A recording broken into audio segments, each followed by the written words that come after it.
Este audiolivro é produzido pela Sociedade do Audiolivro, com narração de Youssef Barros. Inscreva-se, curta, comente e compartilhe. Se esse conteúdo foi útil, considere contribuir com qualquer quantia, para que todos os dias possamos trazer novos conteúdos e contribuir com a promoção da literatura.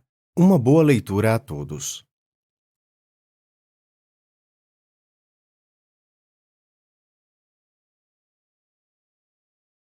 Capítulo 11. O menino é pai do homem. Cresci, e nisso é que a família não interveio. Cresci naturalmente, como crescem as magnólias e os gatos. Talvez os gatos são menos matreiros, e com certeza as magnólias são menos inquietas do que eu era na minha infância. Um poeta dizia que o menino é pai do homem. Se isto é verdade, vejamos alguns lineamentos do menino. Desde os 5 anos, merecera eu a alcunha de menino-diabo. E verdadeiramente não era outra coisa. Fui dos mais malignos do meu tempo, arguto, indiscreto, traquinas e voluntarioso. Por exemplo, um dia quebrei a cabeça de uma escrava, porque me negara uma colher do doce de coco que estava fazendo. E não contente com o malefício, deitei um punhado de cinza ao tacho.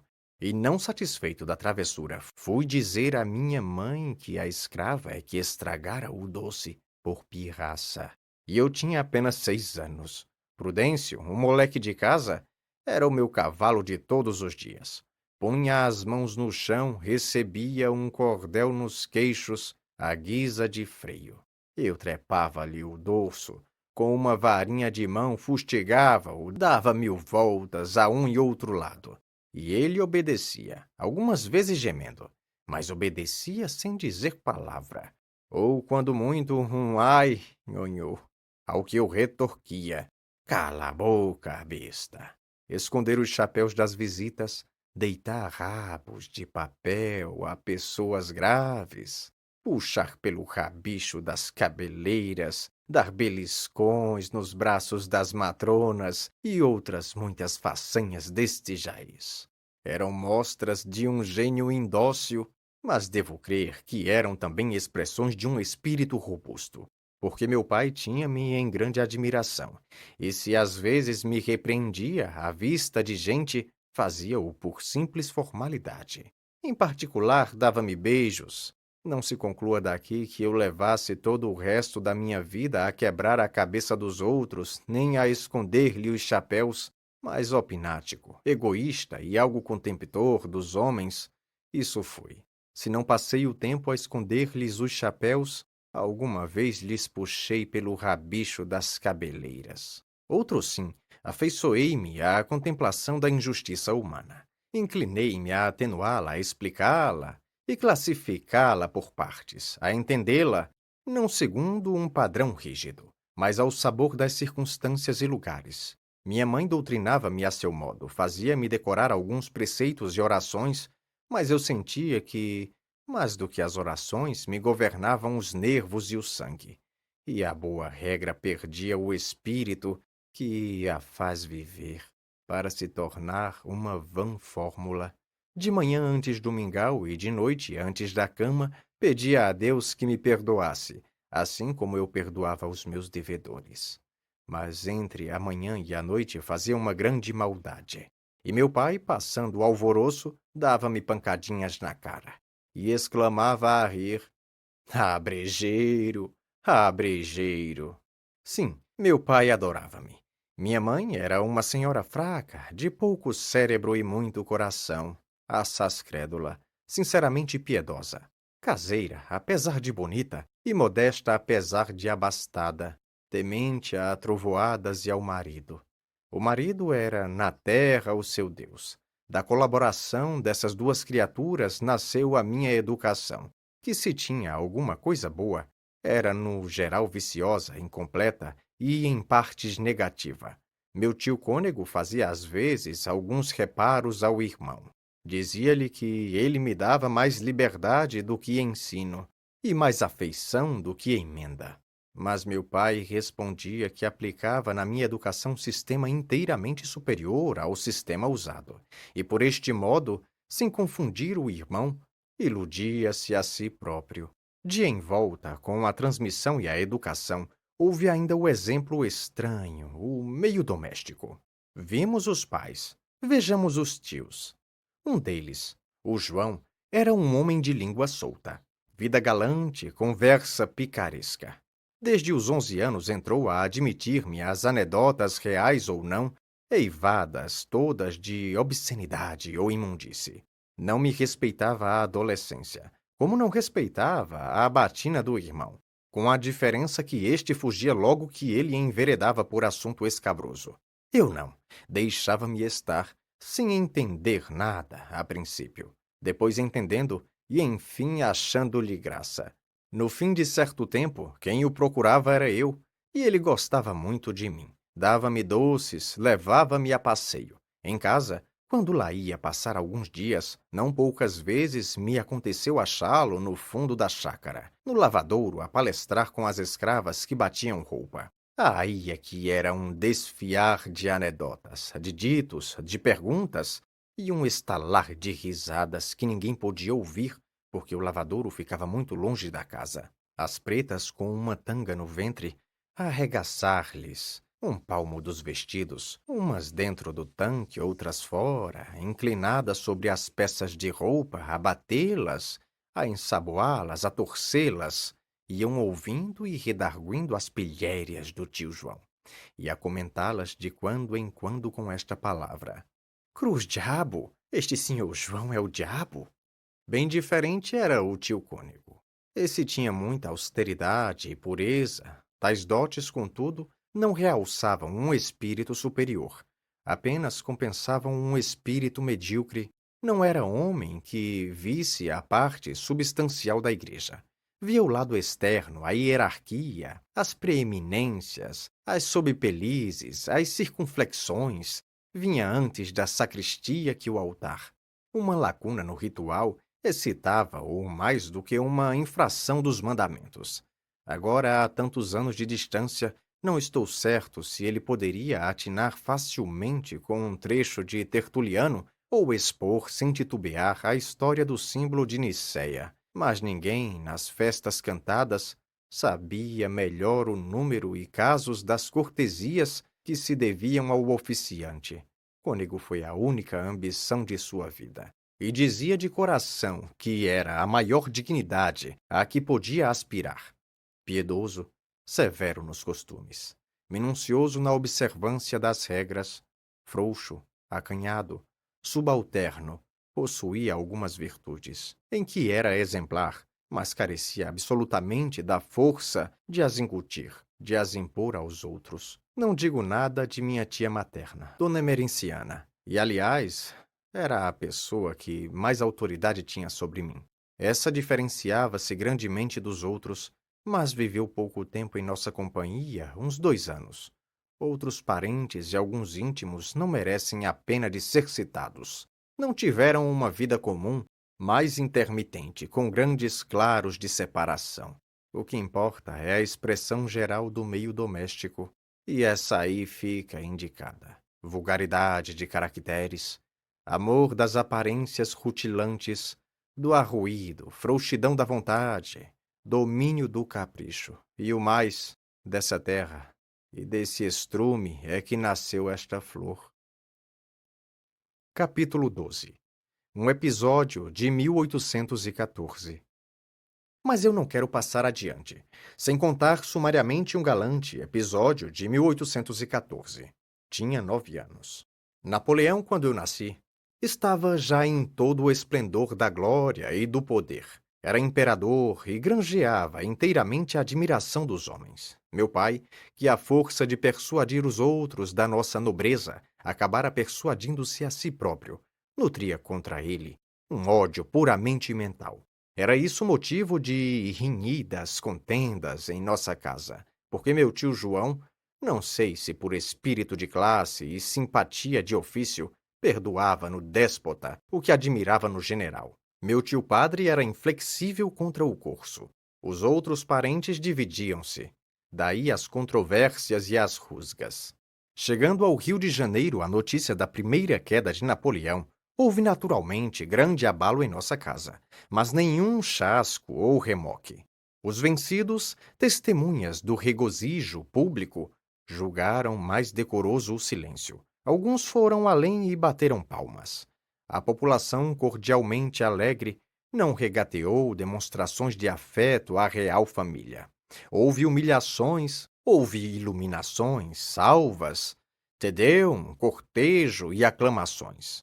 Figurei nestes dias com um espadim novo, que meu padrinho me dera no dia de Santo Antônio, e francamente interessava-me mais o espadim do que a queda de Bonaparte. Nunca me esqueceu esse fenômeno. Nunca mais deixei de pensar comigo que o nosso espadim é sempre maior do que a espada de Napoleão. E notem que ouvi muito discurso. Quando era vivo, li muita página rumorosa de grandes ideias e maiores palavras. Mas não sei por quê.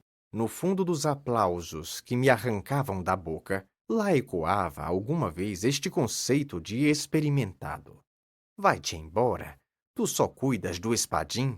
Não se contentou a minha família em ter um quinhão anônimo no regozijo público.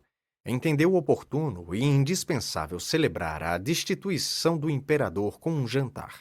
E tal jantar que o ruído das aclamações chegasse aos ouvidos de Sua Alteza, ou quando menos, de seus ministros.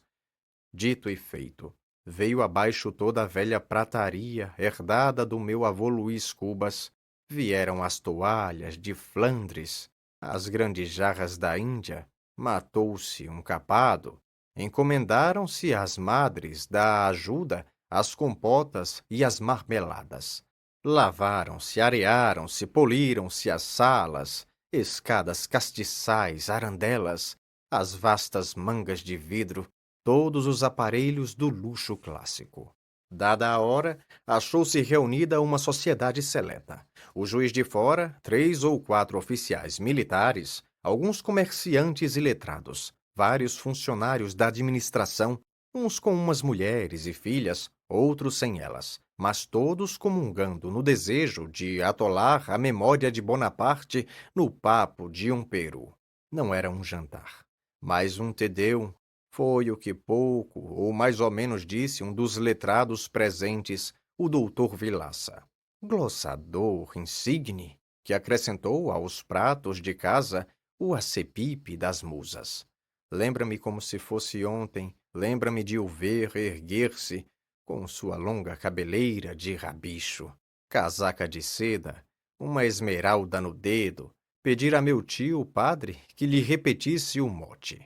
E, repetido o mote, cravar os olhos na testa de uma senhora, depois tossir, alçar a mão direita, toda fechada, menos o dedo índice, que apontava para o teto. E assim posto e composto, devolver o mote glossado. Não fez uma glossa, mas 3, depois jurou aos seus deuses não acabar mais. Pedia um mote, davam-lhe.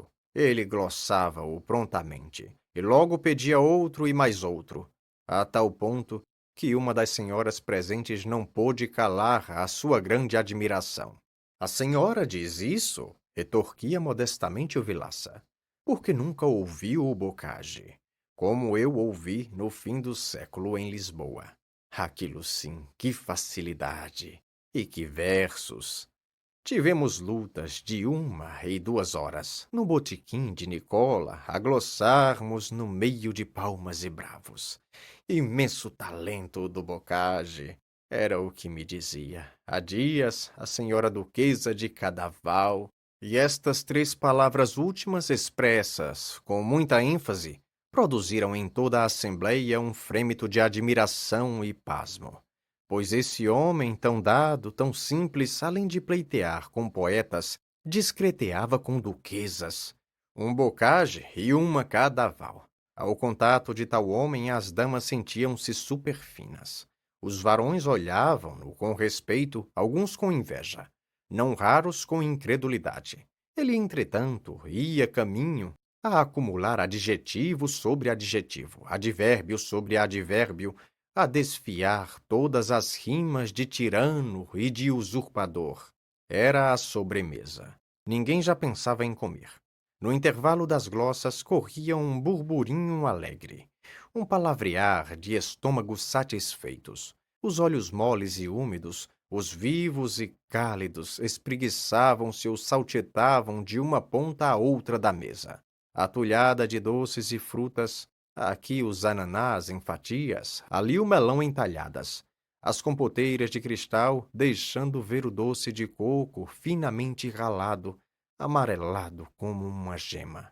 Ou então o melado escuro e grosso, não longe do queijo e do cará. De quando em quando, um riso jovial, amplo, desabotoado. Um riso de família vinha quebrar a gravidade política do banquete. No meio do interesse grande e comum agitavam-se também os pequenos e particulares. As moças falavam das modinhas que haviam de cantar ao cravo, e do minuete e do solo inglês. Nem faltava matrona que prometesse bailar um oitavado de compasso, só para mostrar como folgara nos seus bons tempos de criança. Um sujeito ao pé de mim dava a outro notícia recente dos negros novos, que estavam a vir, segundo cartas que recebera de Luanda. Uma carta em que o sobrinho lhe dizia já ter negociado cerca de 40 cabeças, e outra carta em que trazia-as justamente na algibeira, mas não as podia ler naquela ocasião. O que afiançava é que podíamos contar, só nessa viagem, uns 120 negros, pelo menos. Trás, trás, trás, fazia o Vilaça, batendo com as mãos uma na outra. O rumor cessava de súbito, como um estacado de orquestra, e todos os olhos se voltavam para o glossador. Quem ficava longe aconcheava a mão atrás da orelha para não perder palavra. A maior parte, antes mesmo da glossa, tinha já um meio riso de aplauso. Trivial e cândido, quanto a mim lá estava, solitário e deslembrado, a namorar certa compota da minha paixão. No fim de cada glossa ficava muito contente, esperando que fosse a última, mas não era. E a sobremesa continuava intacta. Ninguém se lembrava de dar a primeira voz. Meu pai, à cabeceira, saboreava goles extensos a alegria dos convivas. Mirava-se todo nos carões alegres, nos pratos, nas flores, deliciava-se com a familiaridade travada entre os mais distantes espíritos, influxo de um bom jantar. Eu via isso porque arrastava os olhos da compota para ele e dele para a compota, como para pedir-lhe que a servisse. Mas fazia-o em vão, ele não via nada. Via-se a si mesmo, e as glossas sucediam-se como bátegas d'água, obrigando-me a recolher o desejo e o pedido. Pacientei quanto pude, e não pude muito. Pedi em voz baixa o doce, enfim, bradei e berrei, bati com os dedos, bati com os pés. Meu pai, que seria capaz de me dar o sol, se eu lhe exigisse, chamou um escravo para me servir o doce, mas era tarde. A tia emerenciana arrancara-me da cadeira e entregara-me a uma escrava, não obstante os meus gritos e repelões. Não foi outro o delito do glossador. Retardara a compota e dera causa à minha exclusão. Tanto bastou para que eu cogitasse uma vingança, qualquer que fosse, mas grande e exemplar, coisa que de alguma maneira o tornasse ridículo. Que ele era um homem grave, o doutor Vilaça, medido e lento, 47 anos, casado e pai. Não me contentava o rabo de papel nem o rabicho da cadeira. Havia de ser coisa pior. Entrei a espreitá-lo durante o resto da tarde, a segui-lo na chácara, onde todos desceram a passear. Vi-o conversar com Dona Eusébia, irmã do sargento Mor Domingues, uma robusta donzela, que se não era bonita, também não era feia. Estou muito zangada com o senhor, dizia ela. Por quê? Por quê? Eu não sei por quê. Porque é minha sina. Creio às vezes que é melhor morrer. Tinham penetrado numa pequena moita. Era lusco-fusco. Eu segui-os. O Vilaça levava nos olhos umas chispas de vinho e de volúpia. Deixe-me, disse ela. Ninguém nos vê. Morrer, meu anjo? Que ideias são essas? Você sabe que eu morrerei também. Que digo? Morro todos os dias de paixão, de saudades. Dona Eusébia Levou o lenço aos olhos. O glossador vasculhava na memória algum pedaço literário e achou este, que mais tarde verifiquei ser de uma das óperas do judeu. Não chores, meu bem. Não queiras que o dia amanheça com duas auroras. Disse isto, puxou-a para si. Ela resistiu um pouco, mas deixou-se ir. Uniram os rostos e eu ouvi estalar. Muito ao de leve, um beijo, o mais medroso dos beijos. Doutor Vilaça deu um beijo em Dona Eusébia! Bradei eu correndo pela chácara. Foi um estouro esta minha palavra. A estupefação imobilizou a todos, os olhos espraiavam-se, a uma e outra banda. Trocavam-se sorrisos, segredos, a socapa. As mães arrastavam as filhas, pretextando o sereno. Meu pai puxou-me as orelhas disfarçadamente, irritado deveras com a indiscrição. Mas no dia seguinte, ao almoço, lembrando o caso, sacudiu-me o nariz a rir. Ah, brejeiro! Ah, brejeiro! Capítulo 13. Um salto. Unamos agora os pés e demos um salto por cima da escola. A enfadonha escola, onde aprendi a ler, escrever, contar, dar cacholetas, apanhá-las e ir fazer diabruras. Ora nos morros, ora nas praias, onde quer que fosse propício a ociosos. Tinha amarguras esse tempo. Tinha os ralhos, os castigos, as lições árduas e longas, e pouco mais. Muito pouco e muito leve. Só era pesada a palmatória, e ainda assim, ó palmatória, terror dos meus dias pueris, tu que foste o compele entrare, com que um velho mestre, ossudo e calvo, me incutiu no cérebro o alfabeto, a prosódia, a sintaxe, e o mais que ele sabia. Benta palmatória, tão praguejada dos modernos. Quem me dera ter ficado sob o teu jugo, com a minha alma imberbe, as minhas ignorâncias, e o meu espadim, aquele espadim de 1814, tão superior à espada de Napoleão.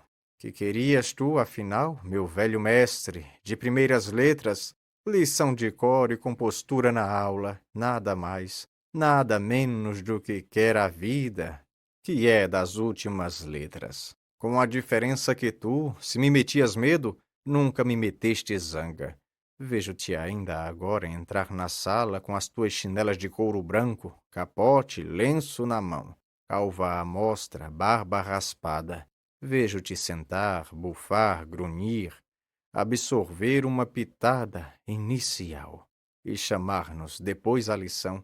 E fizeste isto durante 23 anos, calado, obscuro, pontual, metido numa casinha da Rua do Piolho, sem enfadar o mundo com a tua mediocridade, até que um dia deste o grande mergulho nas trevas e ninguém te chorou, salvo um preto velho. Ninguém, nem eu, que te devo os rudimentos da escrita. Chamava-se Ludigero, o mestre. Quero escrever-lhe o nome todo nesta página. Ludigero Barata. Um nome funesto, que servia aos meninos de eterno mote às chufas. Um de nós, o Quincas Borba.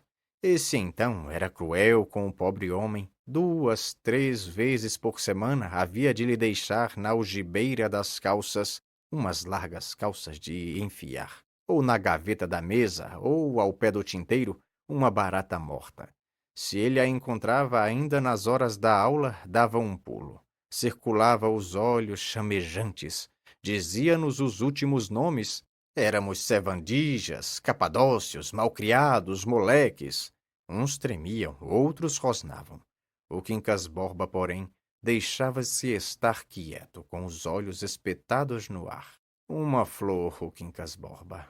Nunca em minha infância, nunca em toda a minha vida, achei um menino mais gracioso, inventivo e travesso. Era a flor. E não já da escola, senão de toda a cidade. A mãe, viúva, com alguma coisa de seu, adorava o filho e trazia-o amimado, asseado, enfeitado, com um vistoso pajem atrás, um pajem que nos deixava gazear a escola, ir caçar ninhos de pássaros ou perseguir lagartixas nos morros do Livramento e da Conceição, ou simplesmente arruar à toa, como dois peraltas sem emprego, e de imperador. Era um gosto ver o Quincas Borba fazer de imperador nas festas do Espírito Santo.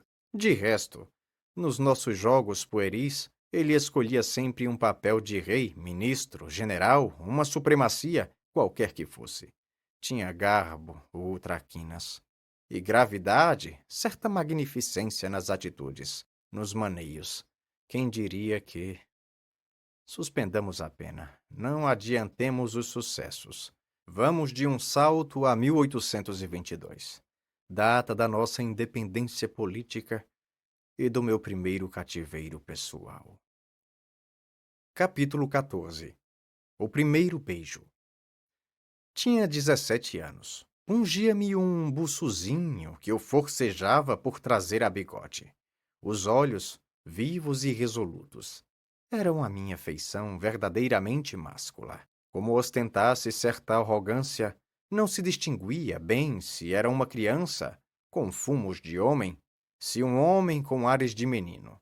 Ao cabo, era um lindo garçom, lindo e audaz, que entrava na vida de botas e esporas, chicote na mão e sangue nas veias, cavalgando um corcel nervoso, rijo, veloz, como o corcel das antigas baladas, que o romantismo foi buscar ao castelo medieval, para dar com ele nas ruas do nosso século.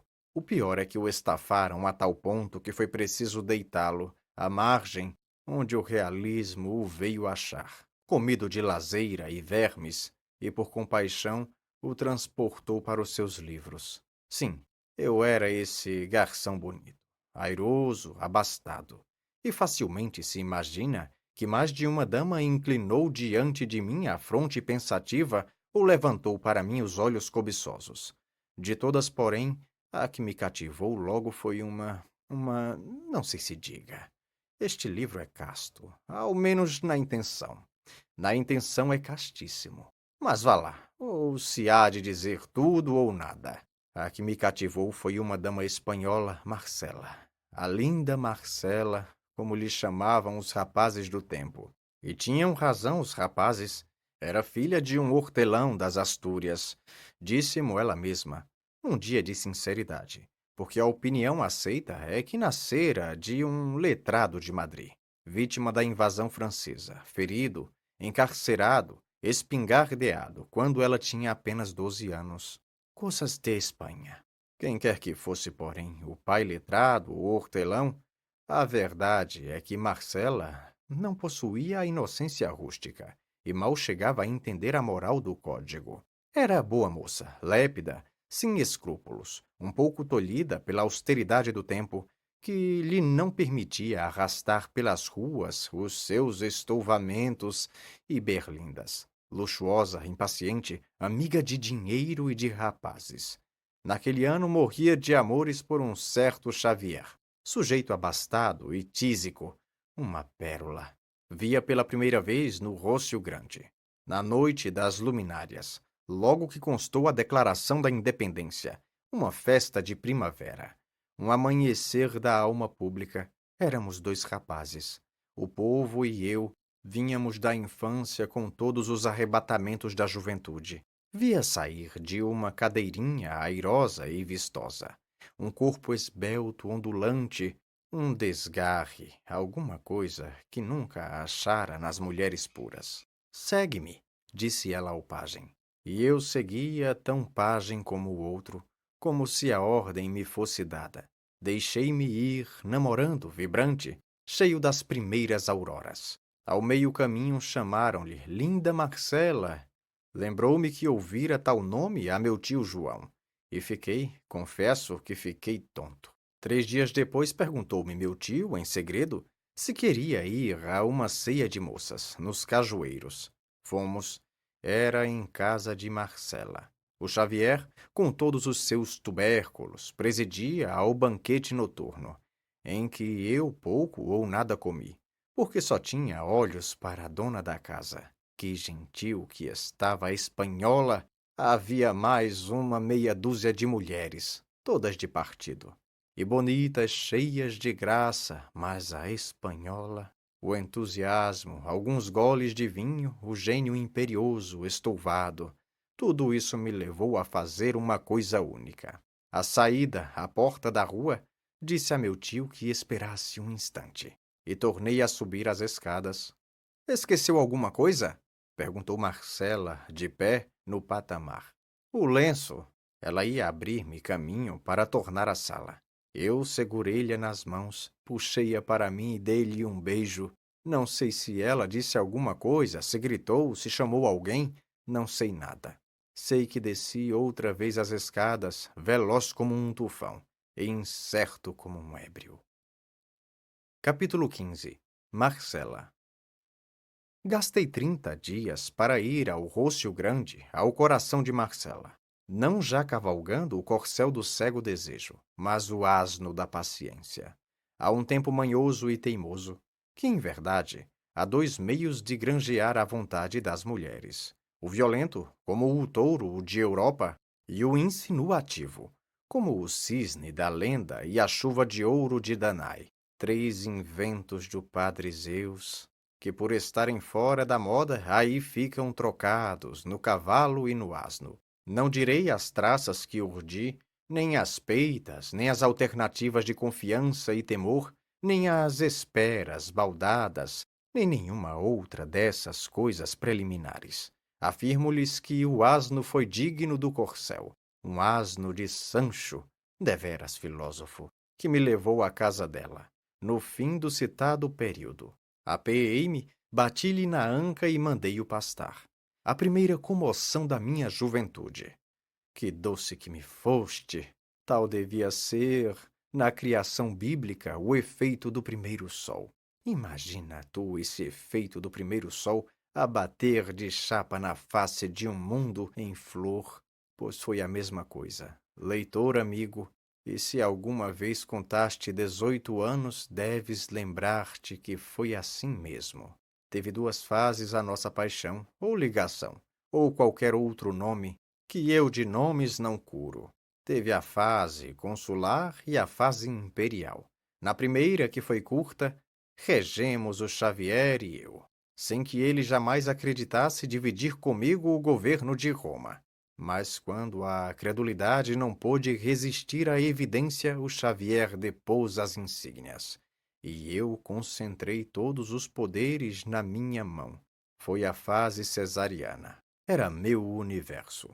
Mas, ai triste, não era o de graça. Foi-me preciso coligir dinheiro, multiplicá-lo, inventá-lo. Primeiro explorei as larguezas de meu pai. Ele dava-me tudo o que eu lhe pedia, sem repreensão, sem demora, sem frieza. Dizia a todos que eu era rapaz e que ele o fora também. Mas a tal extremo chegou o abuso que ele restringiu um pouco as franquezas. Depois mais. Então recorria à minha mãe e induzia a desviar alguma coisa que me dava às escondidas. Era pouco. Lancei mão de um recurso último. Entrei a sacar sobre a herança de meu pai, a assinar obrigações que devia resgatar um dia com usura. Em verdade, dizia-me Marcela, quando eu lhe levava alguma seda, alguma joia. Em verdade, você quer brigar comigo? Pois isto é coisa que se faça, um presente tão caro.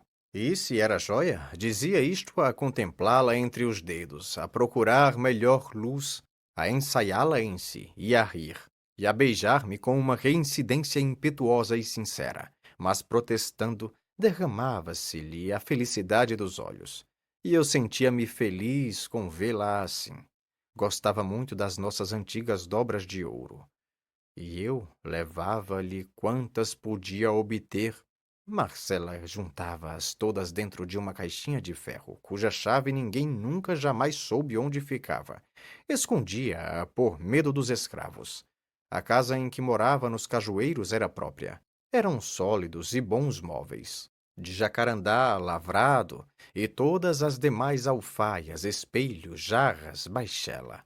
Uma linda baixela da Índia, que lhe doara um desembargador. Baixela do diabo. Deste-me grandes repelões aos nervos, disse-o muita vez a própria dona. Não lhe dissimulava o tédio que me faziam estes e outros despojos dos seus amores de antanho. Ela ouvia-me e ria com uma expressão cândida. Cândida e outra coisa, que eu nesse tempo não entendia bem. Mas agora, relembrando o caso, penso que era um riso misto. Como devia ter a criatura que nascesse, por exemplo, de uma bruxa de Shakespeare com um serafim de Klopstock. Não sei se me explico. E porque tinha notícia dos meus zelos tardios, parece que gostava de os assular mais. E assim foi que um dia, como eu lhe não pudesse dar certo colar, que ela vira num joalheiro, retorquiu-me que era um simples gracejo, que o nosso amor não precisava de tão vulgar estímulo. Não lhe perdoo, se você fizer de mim esta triste ideia, concluiu ameaçando-me com o dedo. E logo, súbita, como um passarinho espalmou as mãos, cingiu-me com elas o rosto, puxou-me a si e fez um trejeito gracioso, um momo de criança. Depois, reclinada na marquesa, continuou a falar daquilo com simplicidade e franqueza. Jamais consentiria que lhe comprassem os afetos. Vendera muita vez as aparências, mas a realidade guardava-a para poucos. Duarte, por exemplo, o alferes Duarte, que ela amara deveras 2 anos antes, só a custo conseguiu dar-lhe alguma coisa de valor, como me acontecia a mim. Ela só lhe aceitava, sem relutância, os mimos de escasso preço, como a cruz de ouro que lhe deu uma vez de festas. Esta cruz, dizia isto metendo a mão no seio e tirando uma cruz fina de ouro, presa a uma fita azul e pendurada ao colo. Mas essa cruz, observei eu, não me disseste que era teu pai que... Marcela abanou a cabeça com um ar de lástima. Não percebeste que era mentira? Que eu dizia isto para te não molestar? Vem cá, Tiquito. Não sejas assim desconfiado comigo. Amei a outro. Que importa? Se acabou um dia, quando nos separamos. Não digas isso! Bradei eu. Tudo cessa, um dia. Não pôde acabar. Um soluço estrangulou-lhe a voz, estendeu as mãos, tomou as minhas, conchegou-me ao seio e sussurrou-me baixo ao ouvido. Nunca, nunca, meu amor. Eu agradeço-lhe com os olhos úmidos. No dia seguinte, levei-lhe o colar que havia recusado. Para te lembrares de mim quando nos separarmos, disse eu. Marcela teve um primeiro silêncio indignado. Depois fez um gesto magnífico. Tentou atirar o colar à rua. Eu retive-lhe o braço, pedi-lhe muito que não me fizesse tal desfeita. Que ficasse com a joia, sorriu e ficou. Entretanto, pagava-me à farta os sacrifícios. Espreitava os meus mais recônditos pensamentos. Não havia desejo a que não acudisse com alma sem esforço por uma espécie de lei da consciência e necessidade do coração. Nunca o desejo era razoável, mas um capricho puro, uma criancice, vê-la trajar de certo modo, com tais e tais enfeites, este vestido e não aquele, ir a passeio ou outra coisa assim, e ela cedia a tudo, risonha e paureira. Você é das Arábias, dizia-me, e ia a pôr o vestido, a renda, os brincos, com uma obediência de encantar. Capítulo 16. Uma reflexão imoral. Ocorre-me uma reflexão imoral, que é ao mesmo tempo uma correção de estilo. Cuido haver dito no capítulo 14 que Marcela morria de amores pelo Xavier. Não morria, vivia. Viver não é a mesma coisa que morrer. Assim o afirmam todos os joalheiros deste mundo, gente muito vista na gramática.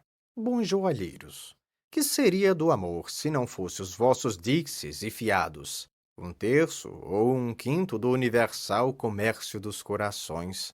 Esta é uma reflexão imoral que eu pretendia fazer, a qual é ainda mais obscura do que imoral, porque não se entende bem o que quero dizer. O que eu quero dizer é que a mais bela testa do mundo não fica menos bela se a cingir um diadema de pedras finas, nem menos bela, nem menos amada. Marcela, por exemplo, era bem bonita. Marcela amou-me. Capítulo 17. Do trapézio e outras coisas. Marcela amou-me durante 15 meses e 11 contos de réis, nada menos. Meu pai, logo que teve a aragem dos 11 contos, sobressaltou-se deveras. Achou que o caso excedia as raias de um capricho juvenil. Desta vez, disse ele, vais para a Europa. Vais cursar uma universidade, provavelmente Coimbra. Quero-te para homem sério e não para arruador e gatuno. E como eu fizesse um gesto de espanto, gatuno, sim, senhor, não. Não é outra coisa, um filho que me faz isto. Sacou da algibeira os meus títulos de dívida, já resgatados por ele, e sacudiu-mos na cara. Vês, Peralta, é assim que um moço deve zelar o nome dos seus? Pensas que eu e meus avós ganhamos o dinheiro em casas de jogo ou a vadiar pelas ruas? Pilintra, desta vez ou tomas juízo ou ficas sem coisa nenhuma. Estava furioso, mas de um furor temperado e curto. Eu ouvi-o calado, e nada opus à ordem da viagem. Como de muitas vezes fizera, ruminava a ideia de levar Marcela comigo. Fui ter com ela, expus-lhe a crise e fiz-lhe a proposta. Marcela ouviu-me com os olhos no ar. Sem responder logo, como insistisse, disse-me que ficava, que não podia ir para a Europa. Por que não? Não posso, disse ela com ar dolente. Não posso ir respirar daqueles ares enquanto me lembrar de meu pobre pai, morto por Napoleão. Qual deles? O hortelão ou o advogado? Marcela franziu a testa, cantarolou uma seguidilha entre dentes. Depois queixou-se do calor e mandou vir um copo de aluá. Trouxe-lhe-o à mucama, numa salva de prata que fazia parte dos meus 11 contos. Marcela ofereceu-me polidamente o refresco. Minha resposta foi dar com a mão no copo e na salva. Entortou-se-lhe o líquido no regaço. A preta deu um grito. Eu bradei-lhe que se fosse embora. Ficamos a sós. Derramei todo o desespero de meu coração. Disse-lhe que ela era um monstro, que jamais me tivera amor, que me deixara descer a tudo sem ter ao menos a desculpa da sinceridade. Chamei-lhe de muitos nomes feios, fazendo muitos gestos descompostos. Marcela deixara-se estar sentada, a estalar as unhas nos dentes. Fria como um pedaço de mármore, tive ímpetos de a estrangular, de a humilhar ao menos, subjugando-a a meus pés. Ia talvez fazê-lo, mas a ação trocou-se noutra. Fui eu que me atirei aos pés dela, contrito e súplice. Beijei-lhes, recordei daqueles meses da nossa felicidade solitária, repeti-lhe os nomes queridos de outro tempo, sentado no chão com a cabeça entre os joelhos dela, apertando-lhe muito as mãos, ofegante, desvairado. Pedi-lhe com lágrimas que me não desamparasse. Marcela esteve alguns instantes a olhar para mim, calados ambos, até que brandamente me desviou e com um ar enfastiado. Não me aborreça, disse. Levantou-se, sacudiu o vestido, ainda molhado, e caminhou para a alcova. Não, bradei eu. Não hás de entrar, não quero. Ia a lançar-lhe as mãos, era tarde. Ela entrara e fechara-se. Saí desatinado, gastei 2 mortais horas em vaguear pelos bairros mais excêntricos e desertos, onde fosse difícil dar comigo. Ia mastigando meu desespero com uma espécie de gula mórbida. Evocava os dias, as horas, os instantes de delírio, e ora me comprazia em crer que eles eram eternos, que tudo aquilo era um pesadelo. Ora, enganando-me a mim mesmo, tentava rejeitá-los de mim como um fardo inútil. Então resolvia embarcar imediatamente para cortar a minha vida em 2 metades. E deleitava-me com a ideia de que Marcela, sabendo da partida, ficaria ralada de saudades e remorsos. Que ela amara-me, a tonta. Devia de sentir alguma coisa, uma lembrança qualquer, como do alferes Duarte. Nisto, o dente do ciúme enterrava-se-me no coração. Toda a natureza bradava que era preciso levar Marcela comigo. Por força, dizia eu, ferindo o ar com uma punhada. Enfim, tive uma ideia salvadora. Ah, trapézio dos meus pecados, trapézio das concepções abstrusas. A ideia salvadora trabalhou nele, como a do emplasto. Era nada menos que fasciná-la, fasciná-la muito, deslumbrá-la, arrastá-la. Lembro-me, pedi-lhe, por um meio mais concreto do que a súplica. Não medi as consequências, recorri a um derradeiro empréstimo. Fui à Rua dos Ourives, comprei a melhor joia da cidade. 3 diamantes grandes, encastoados num pente de marfim. Corri à casa de Marcela. Marcela estava reclinada numa rede, o gesto mole e cansado, uma das pernas pendentes, a ver-se-lhe o pezinho calçado de meia de seda, os cabelos soltos, derramados, o olhar quieto e sonolento. Vem comigo, disse eu, arranjei recursos. Temos muito dinheiro, terás tudo o que quiseres, olha, toma. E mostrei-lhe o pente com os diamantes. Marcela teve um leve sobressalto, ergueu metade do corpo e, apoiada num cotovelo, olhou para o pente durante alguns instantes curtos. Depois retirou os olhos, tinha-se dominado. Então eu lancei-lhes as mãos aos cabelos, coligando-os. Enlacei-os à pressa, improvisei num toucado, sem nenhum alinho, e rematei-o com o pente de diamantes.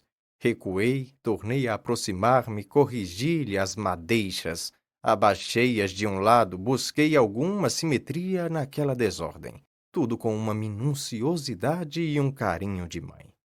Pronto, disse eu. Doudo, foi a sua primeira resposta. A segunda foi puxar-me para si e pagar-me o sacrifício com um beijo, o mais ardente de todos. Depois tirou o pente, admirou muito a matéria e o lavor, olhando a espaços para mim e abanando a cabeça com um ar de repreensão. Ora você, dizia, vens comigo? Marcela refletiu um instante. Não gostei da expressão com que passeava os olhos de mim para a parede e da parede para a joia. Mas toda a má impressão se desvaneceu quando ela me respondeu resolutamente. Vou, quando embarcas? Daqui a 2 ou 3 dias. Vou. Agradeci-lhe de joelhos. Tinha achado a minha Marcela dos primeiros dias e disse-lhe.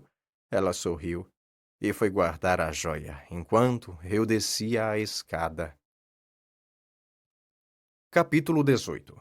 Visão do corredor. No fim da escada, ao fundo do corredor escuro, parei alguns instantes para respirar, apalpar-me, convocar as ideias dispersas, reaver-me e, enfim, no meio de tantas sensações profundas e contrárias, achava-me feliz. Certo é que os diamantes corrompiam-me um pouco a felicidade. Mas não é de menos certo que uma dama bonita pode muito bem amar os gregos e os seus presentes. E depois eu confiava na minha boa Marcela. Podia ter defeitos, mas amava-me. Um anjo, murmurei olhando para o teto do corredor. E aí, como um escárnio, vi o olhar de Marcela, aquele olhar que pouco antes me dera uma sombra de desconfiança, o qual chispava de cima de um nariz, que era ao mesmo tempo o nariz de Bacbará e o meu. Pobre namorado das 1001 noites, vi-te ali correr atrás da mulher do vizir ao longo da galeria, ela a acenar-te com a posse e tu a correr, a correr, a correr até a alameda comprida, donde saíste à rua, onde todos os correeiros te apulparam e te desancarraram.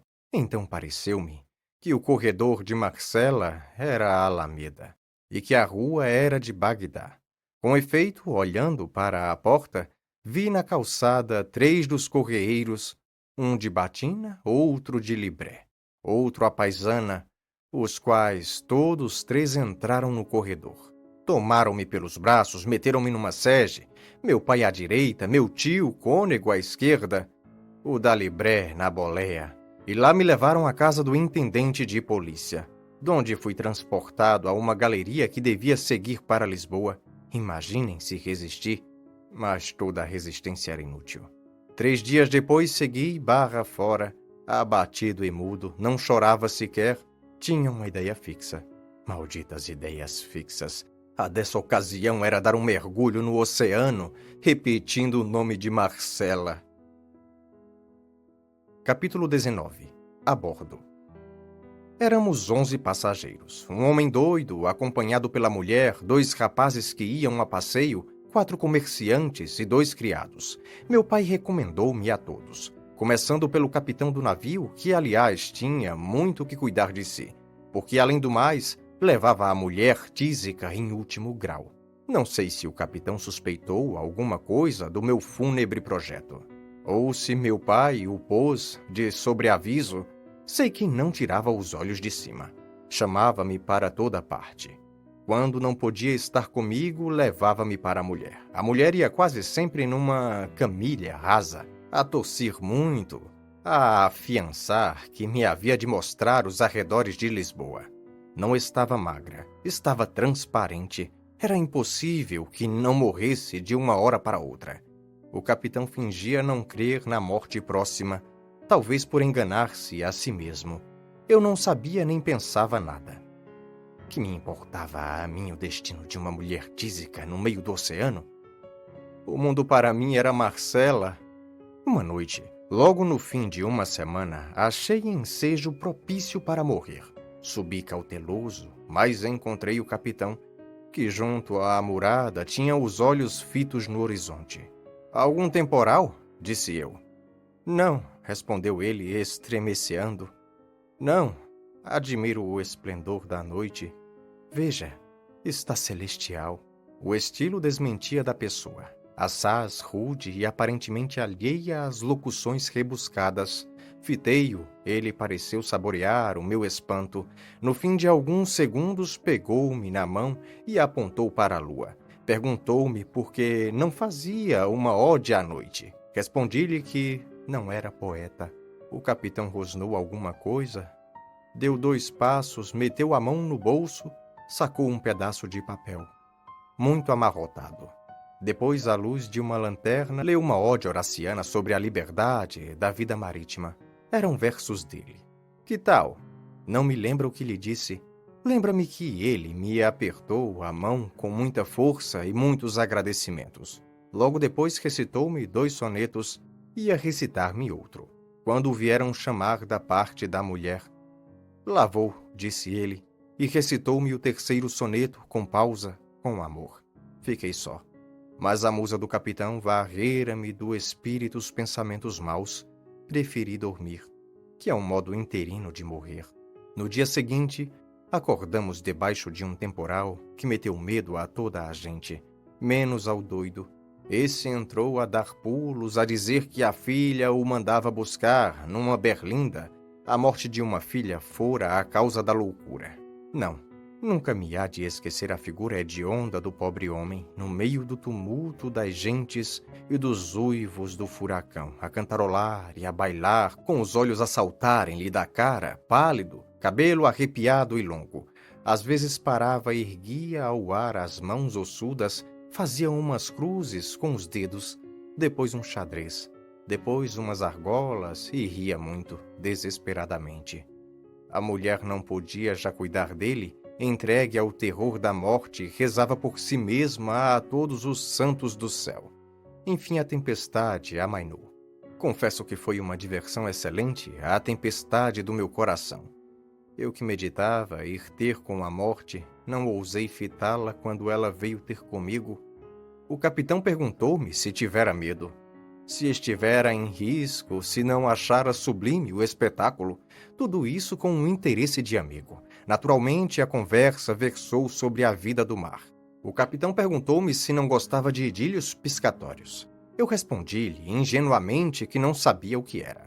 Vai ver, respondeu, e recitou um poemazinho, depois outro, uma égola, e enfim 5 sonetos com os quais rematou, nesse dia, a confidência literária.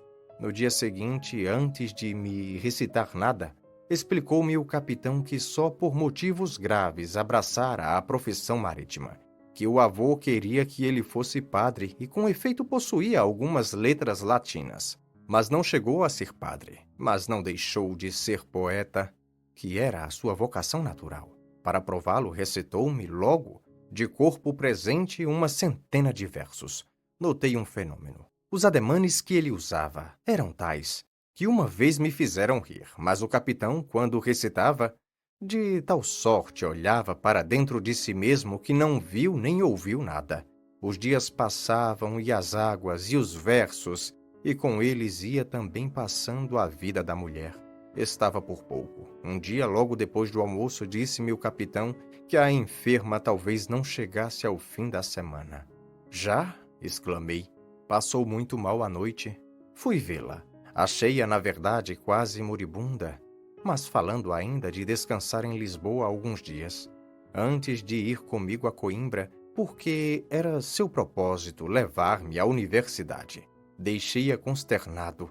Fui achar o marido, a olhar para as vagas que vinham morrer no costado do navio, e tratei de o consolar.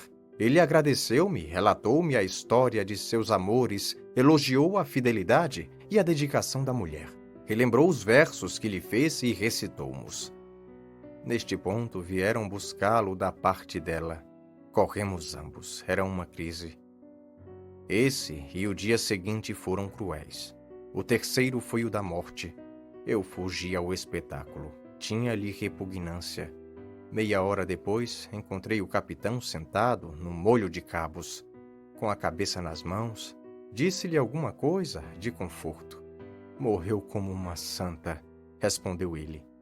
E para que estas palavras não pudessem ser levadas à conta de fraqueza, ergueu-se logo, sacudiu a cabeça e fitou o horizonte com um gesto longo e profundo. Vamos, continuou, entreguemo-la à cova, que nunca mais se abre. Efetivamente, poucas horas depois, era o cadáver lançado ao mar, com as cerimônias do costume. A tristeza murchara todos os rostos. O do viúvo trazia a expressão de um cabeço rijamente lascado pelo raio. Grande silêncio. A vaga abriu o ventre, acolheu o despojo, fechou-se. Uma leve ruga. E a galera foi andando. Eu deixei-me estar alguns minutos à polpa, com os olhos naquele ponto incerto do mar em que ficava um de nós. Fui dali ter com o capitão para distraí-lo. Obrigado, disse-me ele, compreendendo a intenção. Creia que nunca mais esquecerei dos seus bons serviços. Deus é que lhes há de pagar. Pobre Leocádia, tu te lembrarás de nós no céu. Enxugou com uma manga uma lágrima importuna. Eu busquei um derivativo na poesia, que era a paixão dele. Falei-lhe dos versos que me lera e ofereci-me para imprimi-los. Os olhos do capitão animaram-se um pouco. Talvez aceite, disse ele, mas não sei. São bem frouxos versos. Jurei-lhe que não. Pedi que os reunisse e nos desse antes do desembarque. Pobre Leocádia, murmurou sem responder ao pedido. Um cadáver, o mar, o céu, o navio. No dia seguinte veio ler-me um epicédio composto de fresco, em que estavam memoradas as circunstâncias da morte e da sepultura da mulher. Leu-mo com voz comovida deveras, e a mão trêmula, no fim perguntou-me se os versos eram dignos do tesouro que perdera. São, disse eu. Não haverá estro, ponderou ele.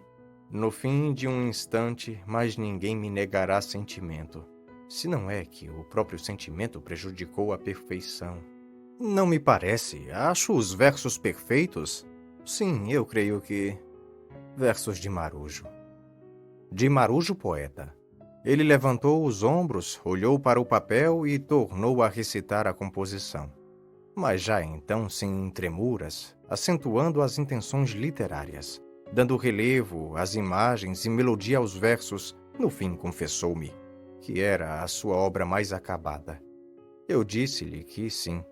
Ele apertou-me muito a mão e predisse-me um grande futuro.